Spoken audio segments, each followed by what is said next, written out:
ગીર સોમનાથના તાલાલામાં નિર્માણ થઈ રહેલ શ્રીબાઈ ધામ મંદિરના ઘંટનું વેરાવળમાં સ્વાગત કરાયું। ગીર સોમનાથના તાલાલામાં નવનિર્માણ થઈ રહેલ શ્રીબાઈ ધામ મંદિર ઘંટનું વેરાવળમાં સ્વાગત। અયોધ્યામાં જે ઘંટ રાખવામાં આવેલ છે અને જે ઘંટ જગ્યા પર આ ઘંટ બનાવવામાં આવેલ છે તે જ ઘંટ શ્રીબાઈ ધામમાં મુકાશે। વર્લ્ડ બુક ઓફ રેકોર્ડમાં પણ આ ઘંટને સ્થાન મળી ચૂક્યું છે।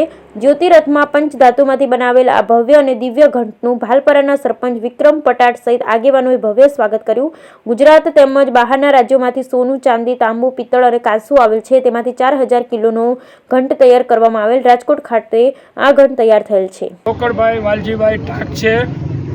હું તાલાના વતી અને રાજકોટ સંસ્થા વતી જ્યોતિરથના સારથી તરીકે સેવા આપું છું અને અત્યારે જે જ્યોતિરથ આપણો ચાલ્યો એ દરમિયાન જે આપણે પંચધાતુ મળી છે સમગ્ર ગુજરાતમાંથી, મહારાષ્ટ્રમાંથી જે બહેનોએ આપણે પંચધાતુ આપી છે, તાંબુ, પિત્તળ, કાંસુ, ચાંદી અને સોનું, એમાંથી 4000 કિલોનો ઘંટ આ બનાવી અને અત્યારે રાજકોટ મુકામે દેવજીભાઈ હરિભાઈ જાદવના કારખાનામાં પૂનમ મેટલમાં આ ઘંટ બન્યો છે અને એ અત્યારે આપણે તાલાળા પ્રસ્થાપિત કરવા જઈ રહ્યા છે ને એની આ શોભાયાત્રા છે।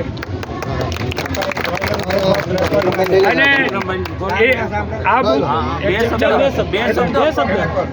આ આપણો ઘંટ છે ગોલ્ડન બુક ઓફ વર્લ્ડ રેકોર્ડમાં આવી ગયો છે અત્યારે, એનું સર્ટિફિકેટ આપણે મળી ગયું।